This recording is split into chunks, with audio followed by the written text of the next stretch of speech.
فلولا کانت قریتن، پس کیوں نہ ہوئی کوئی بستی، آمنت کے ایمان لاتی، فنفعہا ایمانہا، پھر نفع پہنچاتا اسے اس کا ایمان،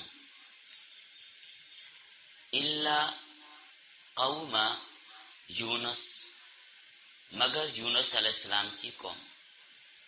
یہ طا اور جیم آگے تو وقف. لما آمنو، جس وقت وہ ایمان لائی، کشفنا عنہم عذاب الخزی، دور کر دیا ہم نے ان سے رسوائی والا عذاب، فی الحیات دنیا، دنیا کی زندگی میں، ومتعناہم الی حین، اور ہم نے ان کو فائدہ پہنچایا ایک وقت تک، الی حین، ایک وقت مقرر تک. دنیا میں ہر انسان کا وقت مقرر ہے. وَلَوْ شَاءَ رَبُّكَ، اور اگر چاہے تیرا رب، لَآمَنَ مَنْ فِي الْأَرْضِ كُلُّهُمْ جَمِيعًا، البتہ ایمان لائیں جو بھی ہیں زمین میں سب کے سب. اگر اللہ چاہے تو زمین میں جتنے بھی لوگ آباد ہیں سارے کے سارے ہی مسلمان ہو جائیں. أَفَأَنْتَ تُكْرِهُ النَّاسَ، کیا پس آپ لوگوں کو مجبور کر سکتے ہیں، حَتَّى يَكُونُوا مُؤْمِنِينَ، یہاں تک کہ وہ ہو جائیں مومن. وَمَا كَانَ لِنَفْسٍ، اور نہیں ہے کسی نفس کو، أَن تُؤْمِنَ إِلَّا بِإِذْنِ اللَّهِ، کہ وہ ایمان لائے مگر اللہ کے حکم سے. کسی نفس کو اس کے اختیار نہیں ہے کہ اللہ کے حکم کے بغیر ایمان لا سکے. وَيَجْعَلُ الرِّجْسَ، اور وہ ڈالتا ہے گندگی، عَلَى الَّذِينَ لَا يَعْقِلُونَ، ان لوگوں پر جو سمجھتے نہیں ہیں. قُلِ انظُرُوا، آپ فرما دیں دیکھو، مَاذَا فِي السَّمَاوَاتِ وَالْأَرْضِ، کیا کچھ ہے آسمانوں میں اور زمین میں. وَمَا تُغْنِي الْآيَاتُ وَالنُّذُرُ، اور نہیں فائدہ دیتی نشانیاں اور ڈرانے والے. وَمَا تُغْنِي، نہیں فائدہ دیتی، الآیات نشانیاں، معجزات، والنذر اور ڈرانے والے، عن قوم لا یؤمنون، ان لوگوں کو جو ایمان نہیں لاتے. جو ایمان نہیں لاتے ان کے لیے ڈھیروں معجزات بھی ناکافی ہیں. فَهَلْ يَنْتَظِرُونَ، پس یہ نہیں انتظار کرتے، الا مثل ایام الذین، مگر ان لوگوں کے دنوں کی طرح، خلو من قبلہم، جو گزرے ہیں ان سے پہلے. قل، آپ کہہ دیجئے، فانتظروا، پس تم انتظار کرو، انی معکم من المنتظرین، بے شک میں بھی تمہارے ساتھ انتظار کرنے والوں میں سے ہوں.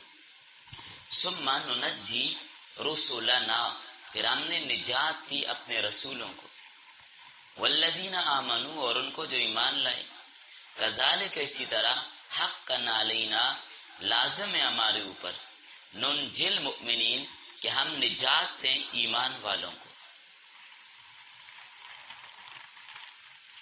جی لکھیں.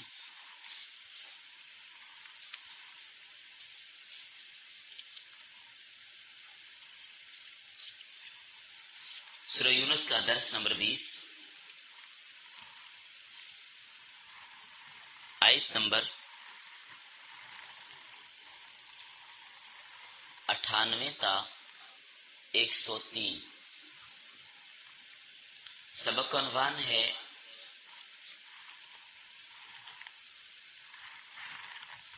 حضرت یونس علیہ السلام اور ان کی قوم.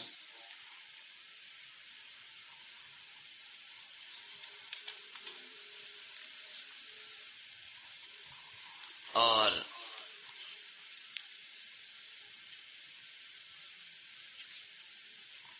اس بات کی وضاحت بھی کی گئی ہے کہ اللہ تعالیٰ کسی کو ایمان پر مجبور نہیں کرتے.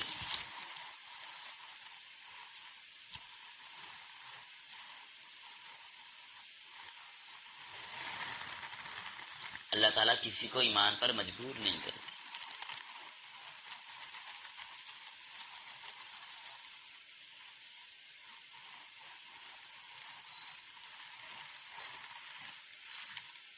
اس قبل حضرت موسیٰ علیہ السلام اور ان کی قوم کا بیان تھا، اب حضرت یونس علیہ السلام اور ان کی قوم کا تذکرہ ہے۔ دنیا میں بہت سی قوموں پہ عذاب آئے ہیں جن کا ذکر قرآن کریم میں موجود ہے۔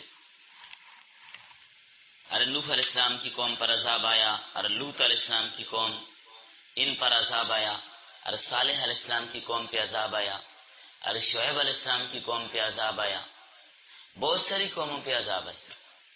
لیکن عذاب آنے کے بعد کسی قوم کو نجات نہیں ملی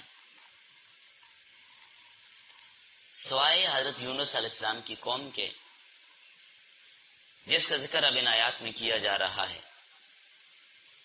تو اللہ تعالیٰ فرماتے ہیں فَلَوْلَا كَانَتْ قَرْيَةٌ آمَنَتْ، کیا انہوں کوئی بستی کی ایمان لاتی، فَنَفَعَهَا إِيمَانُهَا، پھر نفع پہنچاتا انہیں ان کا ایمان، یعنی عذاب آنے کے بعد کسی بستی والوں کو ایمان نے نفع نہیں دیا، الا قوم یونس، مگر یونس علیہ السلام کی قوم، لما آمنوا، جس وقت وہ ایمان لائے، کشفنا عنہم عذاب الخزی، دور کر دیا ہم نے ان سے رسوائی والا عذاب، فی الحیات دنیا، دنیا کی زندگی میں، ومتعناہم الی حین، اور ہم نے ان کو فائدہ پہنچایا ایک وقت تک۔ تو عذاب آ جانے کے بعد کسی قوم کو نجات نہیں ملی سوائے یونس علیہ السلام کی قوم کے۔ مختصر تذکرہ حضرت یونس علیہ السلام کا اور تعارف۔ عراق کا علاقہ ہے موصل، اس کا ایک شہر تھا، اس کا نام تھا نینوا، آج بھی یہ شہر موجود ہے۔ اس زمانے میں یہ مرکزی شہر تھا، 1.25 لاکھ آبادی تھی۔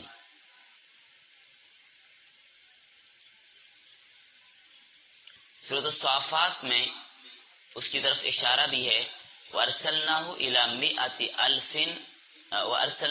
مِئَةٍ أَوْ يَزِيدُونَ، 100,000 أَوْ يَزِيدُونَ،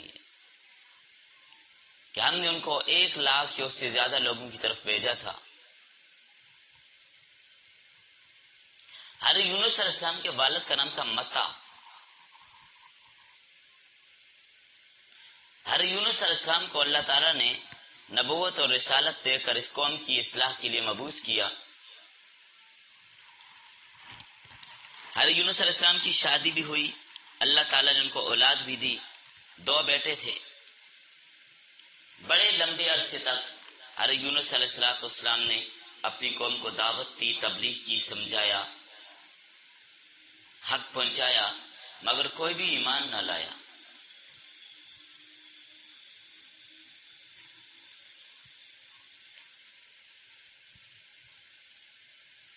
والدین کے فوت ہو گئے تھے اور کوئی رشتہ دار تھا نہیں۔ اللہ تعالیٰ نے وعید سنا دی کہ اگر یہ لوگ ایمان نہیں لائیں گے تو ان پر عذاب آئے گا، جس طرح باقی قوموں کے ساتھ ہوا کہ اگر یہ لوگ بھی ایمان نہیں لائیں گے تو ان پر عذاب آئے گا۔ تو حضرت یونس علیہ السلام نے لوگوں کو بتا دیا کہ اگر تم لوگ ایمان نہیں لاؤ گے تو عذاب آ جائے گا۔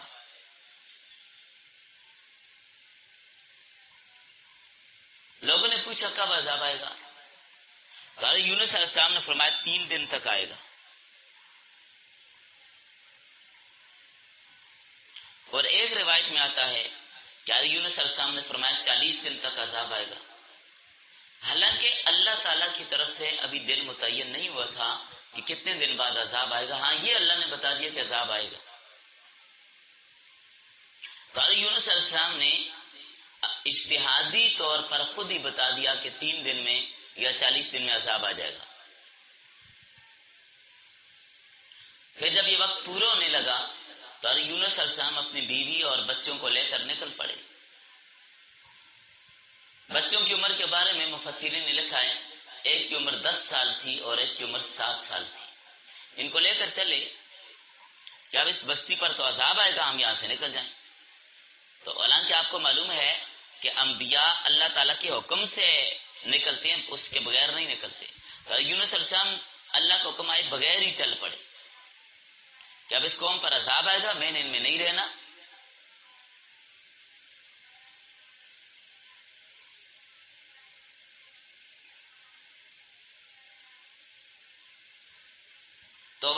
وہاں سے چل پڑے۔ اور بعض مفسرین نے یہ بھی لکھا ہے کہ حضرت یونس علیہ السلام نے یہ سوچا کہ اللہ تعالیٰ پتہ نہیں میری تعیین کے مطابق عذاب بھیجے نہ بھیجے، بعد میں آئے دیر سے آئے تو مجھے قوم کے سامنے شرمندہ نہ ہونا پڑے۔ عذاب نہیں آئے گا 3 دن بعد یا 40 دن بعد جو وقت بتایا، تو اگر عذاب نہ آیا تو لوگ مجھے شرمندہ کریں گے کہ عذاب تو نہیں آیا، اس وجہ سے چل پڑے۔ بہرحال جو بھی ہوئی، حضرت یونس علیہ السلام اللہ کا حکم آئے بغیر ہجرت کر گئے، نکل گئے اپنی بستی سے۔ اب یہ سمجھ نہیں آ رہی کہ جانا کہاں ہے، ایک طرف رکتی اور چل پڑے۔ کچھ آگے گئے، کچھ معزز لوگ ہیں، ان کا قافلہ ہے، انہوں نے یونس علیہ السلام کو گھیر لیا، پوچھا کون ہو، کہاں جا رہے ہو؟ بتایا کہ میں اللہ کا نبی ہوں، قوم کو تبلیغ کرتا رہا، انہوں نے ایمان نہ لایا تو اللہ تعالیٰ کی طرف سے عذاب کی دھمکی آ گئی ہے، تو لہٰذا میں اب یہاں سے جا رہا ہوں۔ تو ان لوگوں نے کہا نہیں، آپ یہ تو اکیلے جاتے ہیں تو جائیں، آپ کے ساتھ جو خاتون ہے آپ کی بیوی، اس کو آپ ساتھ نہیں لے جا سکتے۔ بڑا بحث مباحث ہوا، تو حضرت یونس علیہ السلام کی بیوی کو ان سے چھین کر لے گئی۔ آپ خود سوچ لیجئے کتنے بڑے صدمے کی بات ہوگی کہ بیوی چھین کر لوگ چلے گئے۔ آگے گئے تو نہر تھی، پانی تیزی کے ساتھ چل رہا تھا، اس کو عبور کرنا ذرا مشکل تھا، تو بچوں سے کہا کہ آپ لوگ چھوٹے ہو، آپ تو عبور نہیں کر سکتے، تو ایک بچے کو کندھے پہ اٹھایا اور دوسرے کو دوسرے کنارے پر ہی چھوڑا کہ میں اس کو اس طرف بٹھا کے آ کے تجھے بھی لے جاتا ہوں۔ تو ایک بچے کو کندھے پر اٹھا کر نہر عبور کرانے لگے، درمیان میں پہنچے، جب نہر کے درمیان میں پہنچے تو دیکھا کنارے والے بچے کو بیڑیوں اٹھا کے لے جا رہے ہیں۔ بچے کی آواز آئی، مڑ کے دیکھا بچے کو بیڑیوں اٹھا کے لے کے جا رہے ہیں۔ ٹانگیں کانپ گئیں، تو جو بچہ کندھے پر تھا وہ بھی گر گیا نہر میں، وہ نہر میں بہہ گیا۔ بڑی کوشش کی مگر کچھ نہ کر سکے۔ نہر سے باہر نکلے، پریشانی میں گھوم رہے ہیں، کبھی ادھر کبھی ادھر، بچوں کا بھی کوئی سراغ نہیں، بیوی بھی گئی۔ آگے چل پڑے، آگے دریا تھا۔ علامہ آلوسی صاحب روح المعانی وہ فرماتے ہیں کہ یہ دریائے فرات تھا، اور بعض حضرات فرماتے ہیں کہ دریائے دجلہ تھا۔ تو وہاں پر کنارے پر کشتی تھی اور اس پر سوار ہوئے، کشتی والوں نے ان کو بٹھا دیا۔ تھوڑی سی کشتی چلی تو اچکولے کھانے لگی۔ ملاحوں نے کہا جی ہمارا تجربہ ہے کہ جب کوئی غلام اپنے آقا سے بھاگ کر آتا ہے تو کشتی کی کیفیت یہ ہوتی ہے۔ تو کون ہے ایسا آدمی جو بھاگ کر آیا ہوا ہے؟ تو حضرت یونس علیہ السلام نے فرمایا کہ وہ غلام میں ہی ہوں۔ کسی کو یقین نہ آیا، شکل تو غلاموں والی نہیں ہے، اس لیے کہ نبی سب سے زیادہ خوبصورت ہوتا ہے، حسین اور جمیل ہوتا ہے، باروب چہرہ ہوتا ہے نبی کا۔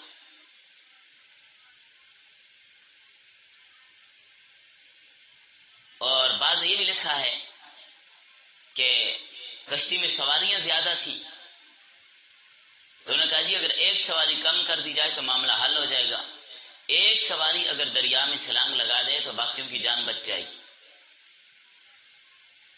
تو اس کام کے لیے کورا ڈالا گیا، فساہما، کورا اندازی ہوئی، تو کورا میں یونس علیہ السلام کا نام نکلا۔ کشتی والوں نے ان کو دریا میں ڈال دیا۔ فَالْتَقَمَهُ الْحُوتُ، مچھلی نے لقمہ بنا لیا۔ سورہ صف، مچھلی نے لقمہ بنا لیا۔ اللہ تعالیٰ نے مچھلی کو حکم دیا کہ تیری خوراک نہیں ہے، تیرے پیٹ میں امانت ہے، یہ تیرا پیٹ اس کے لیے جیل ہے۔ مچھلی کے پیٹ میں چلے گئے حضرت یونس علیہ السلام۔ کتنے دن رہے؟ مختلف تفسیریں ہیں، 3 دن، 8 دن، 20 دن، 40 دن، مختلف اقوال ہیں۔ تو اتنا عرصہ مچھلی کے پیٹ میں رہے۔ مچھلی کے پیٹ میں جا کر عاجزی کی، اللہ کو یاد کرنا شروع کیا انکساری کے ساتھ۔ کیا دعا تھی یونس علیہ السلام کی مچھلی کے پیٹ میں؟ لا الہ الا انت سبحانک انی کنت من الظالمین، سورۃ الانبیاء۔ کوئی معبود نہیں سوائے تیرے، تیری ذات پاک ہے، بے شک میں قصورواروں میں سے ہوں۔ اللہ فرماتے ہیں نبی یونس علیہ السلام نے سمندر کی تہوں میں مچھلی کے پیٹ میں مجھے پکارنا شروع کیا، فاستجبنا له ونجيناه من الغم وكذلك ننجي المؤمنين، تو ہم نے حضرت یونس علیہ السلام کی پکار کو سنا اور ان کے غم کو دور کر کے ان کو نجات دے دی۔ تو پیغمبر نے اپنی مشکل میں کس کو پکارا؟ اللہ تعالیٰ کو۔ یہ نہیں کیا کہ اپنے سے پہلے وہ جو گزر گئے تھے انبیاء ان کو پکارا، نہیں، اللہ کو پکارا ہے۔ اور ایک مقام پر فرمایا لَلَبِثَ فِي بَطْنِهِ إِلَى يَوْمِ يُبْعَثُونَ، لَلَبِثَ فِي بَطْنِهِ إِلَى يَوْمِ يُبْعَثُونَ، سورہ صافات۔ اگر حضرت یونس علیہ السلام مچھلی کے پیٹ میں اللہ کو نہ پکارتے، قیامت تک مچھلی کے پیٹ میں رہتے، قیامت تک مچھلی کے پیٹ میں رہتے، لیکن انہوں نے اللہ کو پکارنا شروع کیا، اللہ نے ان کو نجات دے دی۔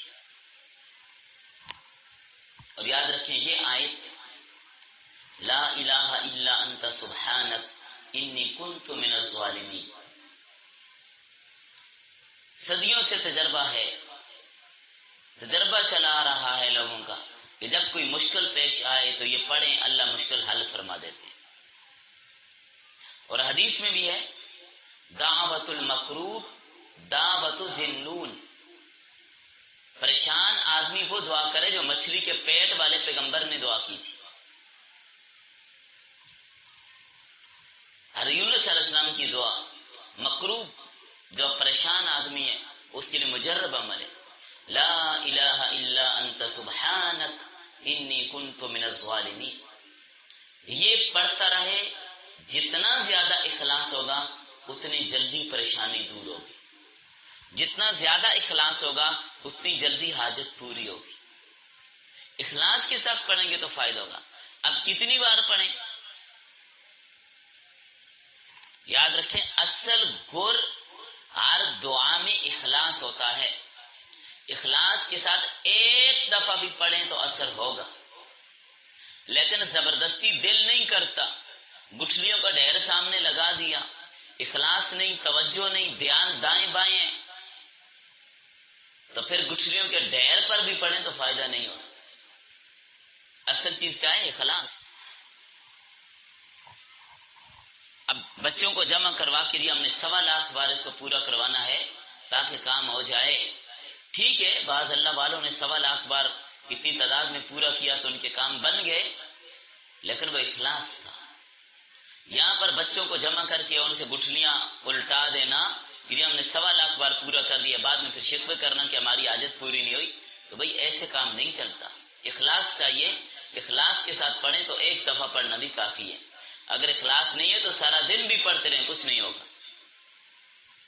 تو یہ دعا ویسے ہمارے جو معمولات ہیں جو مجلس میں ہم پڑھتے ہیں اس کے اندر بھی آ جاتی ہے، لا الہ الا انت سبحانک انی کنت من الظالمین، یاد بھی کر لیجئے۔ بہرحال جب یونس علیہ السلام نے مچھلی کے پیٹ میں اس کو پڑھنا شروع کیا، اللہ نے مچھلی کو حکم دیا دریا کے کنارے اتار دے، اس کو اگل دے۔ اتار دیا مچھلی نے، اگل دیا۔ ذرا مچھلی کے پیٹ کے اندر رہنے کی وجہ سے کمزوری آ گئی، کئی دن خوراک بھی نہیں ملی، تازہ ہوا بھی نہیں ملی، بڑے پریشان ہوئے، لیکن اللہ تعالیٰ نے وہاں پر ایک بیل دار درخت اگا دیا اور اس کے ساتھ سائے کے انتظام کر دیا کہ جب تک کمزور ہیں، جسم میں طاقت نہیں آئی، قوت نہیں آئی، تو ادھر اس درخت کے، اس پودے کے سائے میں رہیں۔ پودا کون سا تھا؟ جی نہیں سمجھ آئی؟ کدو کی بیل۔ وَأَنبَتْنَا عَلَيْهِ شَجَرَةً مِّن يَقْطِينٍ، اور اگایا ہم نے ان کے اوپر ایک بیل دار درخت، جسے کدو کے بڑے بڑے پتے ہوتے ہیں، تو دھوپ میں ان کی وجہ سے ٹھنڈک ملتی ہے، تکلیف نہیں ہوتی۔ کدو کے پتوں میں بڑی ٹھنڈک ہوتی ہے۔ اللہ کے نبی صلی اللہ علیہ وسلم کو بھی کدو بڑا پسند تھا، تو اس لیے کدو کھانا چاہیے۔ حکیم علامت حضرت مولانا اشرف علی تھانوی رحمۃ اللہ علیہ فرماتے ہیں، چند دن ہوئے میں دسترخوان پہ دیکھتا کہ روزانہ کدو ساتھ آتا ہے، مہمان ہو جو بھی ہو، باقی کھانا آتا ہے تو ساتھ کدو کی ایک پلیٹ بھی ضرور ہوتی ہے۔ گھر گئے، اہلیہ سے پوچھا یہ کیا بات ہے، روزانہ کدو ساتھ ہوتا ہے، خیریت تو ہے؟ کہ ہر روز کدو ساتھ ضرور ہوتا۔ اہلیہ فرمانے لگی کہ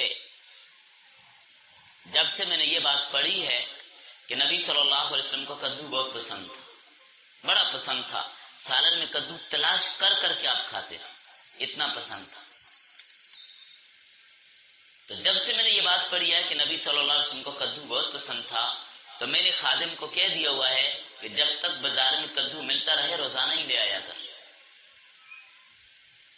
لیکن خواتین کو بھی کتنی محبت تھی رسول اللہ کی سنت کے ساتھ، اس لیے کدو کو پسند کرنا چاہیے، کدو کھانا چاہیے، بہت مفید ہے۔ اور ڈاکٹروں کی جو اس پر ریسرچ ہے اس کو بھی ایک نظر دیکھ لیجئے، پھر آپ کو سمجھ آ جائے گی۔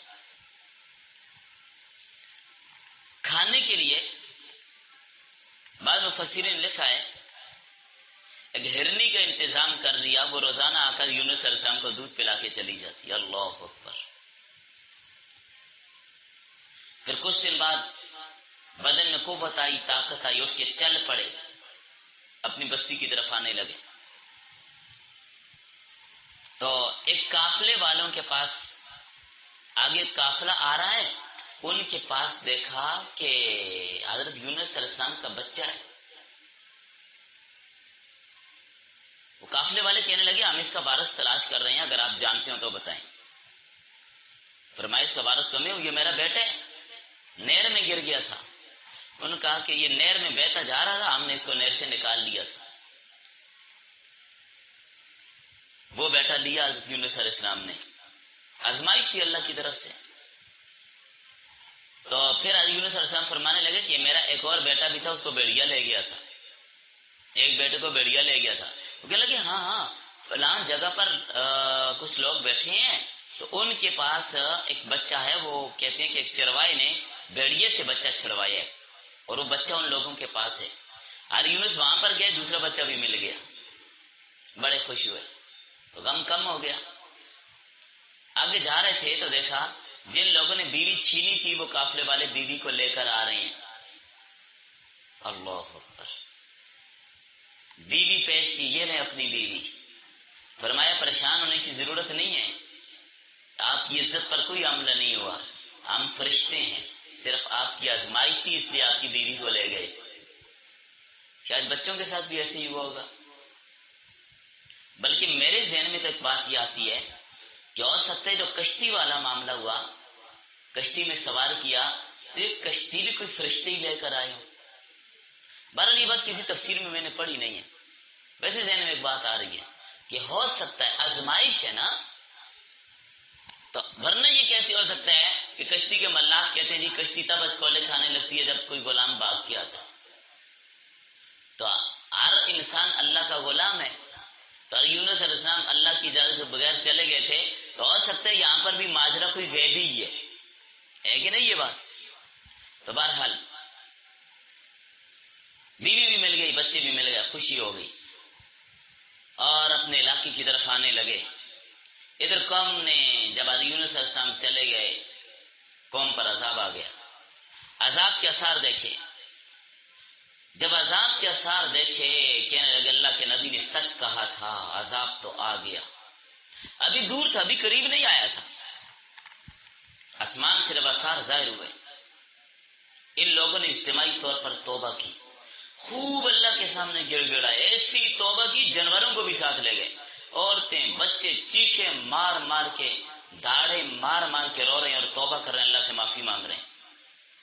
اللہ نے معاف کر دیا اور انہوں نے عہد کیا کہ ہمارے یونس علیہ السلام کو تلاش کریں گے، وہ ملیں گے تو ان کے ہاتھ پر بیعت کریں گے اور ایمان قبول کریں گے۔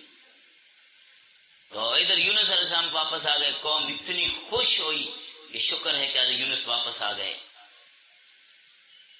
قوم نے کہا اللہ کا عذاب آ چکا تھا، ہم نے توبہ کی، اللہ نے عذاب ٹال دیا، ہم آپ کی تلاش میں تھے، آپ ہمیں مل گئے، اب ہمیں مسلمان بنا دیجیے۔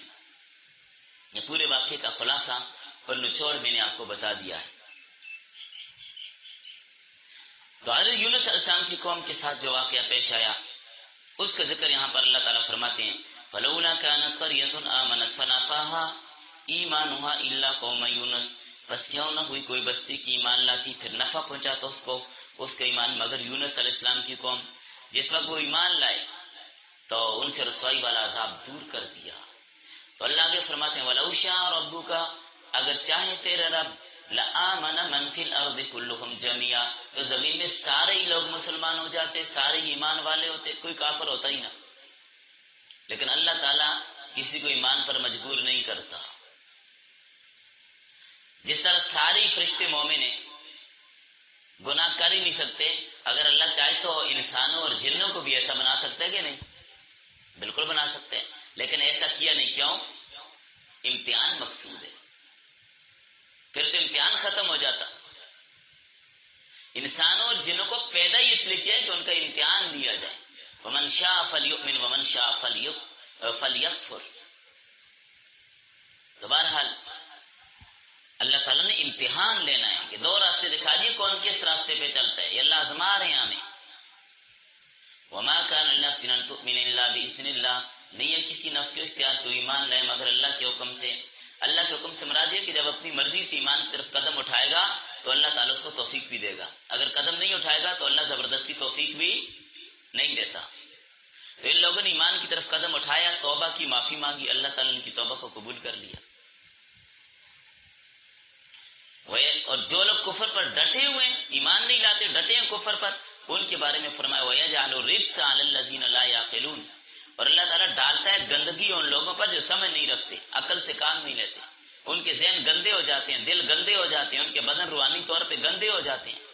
قُلِ انظُرُوا، آپ فرما دیجئے، دیکھیے، ماذا فی السماوات والارض، کیا کچھ ہے آسمانوں میں اور زمین میں، قدرت کی نشانیاں دیکھیے، کیا کچھ ہے آسمانوں اور زمین میں، کتنا قادر ہے وہ، کتنا بڑا سورج بنایا، چاند دیکھو، ستارے دیکھو، آسمان کی بلندی اور وسعت دیکھو، زمین کی بناوٹ، پہاڑوں کی بناوٹ، دریا دیکھیں، درخت دیکھیں، پھول، سبزے، چارے، غلے، ہر قسم کی بے شمار نعمتیں دیکھیں، اللہ کی قدرت کی نشانی آئی، یہ دلیل ہے۔ وما تغنی الآیات والنذر، اور نہیں فائدہ دیتی نشانیاں اور ڈرانے والے، عن قوم لا یؤمنون، ان لوگوں کو جو ایمان نہیں لاتے، جو ماننے کے لیے تیار ہی نہیں ہوتے، وہاں نشانیاں کیا کریں گی، ڈرانے والے کیا کریں گے۔ مکہ کے مشرکوں نے کہا جی آپ چاند کو دو ٹکڑے کر دیں ہم مسلمان ہو جائیں گے، اللہ کے نبی نے چاند کی طرف اشارہ کیا، اللہ نے دو ٹکڑے کیا، لیکن ایمان پھر بھی نہیں لائے۔ جنہوں نے ایمان نہیں لانا تو ڈرانے والا ان کو کیا فائدہ دے۔ لوگوں نے حضرت صالح علیہ السلام سے کہا اس پہاڑ سے اونٹنی نکل آئے اور وہ حاملہ بھی ہو تو ہم مسلمان ہو جائیں گے، ایک آدمی بھی مسلمان نہیں ہوا، اونٹنی نکل آئی، چاند دو ٹکڑے ہوا، قرآن نے اس کو تذکرہ کیا، اقتربت الساعة وانشق القمر وإن يروا آية يعرضوا ويقولوا سحر مستمر وكذبوا واتبعوا أهواءهم، یہاں تک کہ چاند دو ٹکڑے ہو گیا، قیامت قریب آ گئی، لوگوں نے دیکھا، اور اگر دیکھیں یہ لوگ کوئی نشانی تو اعتراض کرتے ہیں اور کہتے ہیں کہ جادو ہے، مسلسل چلا رہے ہیں، وَكَذَّبُوا وَاتَّبَعُوا أَهْوَاءَهُمْ، اور جھٹلایا انہوں نے اور پیروی کی اپنی خواہشات کی۔ چاند دو ٹکڑے ہوتا دیکھا بھی لیکن نبی کی بات کو پھر بھی نہ مانا، جادو کہہ کر ٹال دیا، کہنے لگے اوہو اس نے تو چاند پر بھی جادو کر دیا۔ فرمایا فَهَلْ يَنْتَظِرُونَ، بس یہ نہیں انتظار کرتے، الا مثل ایام الذین، مگر ان لوگوں کے دنوں کی طرح، خلو من قبلہم، جو گزرے ان سے پہلے، نوح علیہ السلام کی قوم، ہود علیہ السلام کی قوم، صالح علیہ السلام کی قوم، شعیب علیہ السلام کی قوم، لوط علیہ السلام کی قوم، کیا یہ ان کی طرح انتظار کر رہے ہیں عذاب کا؟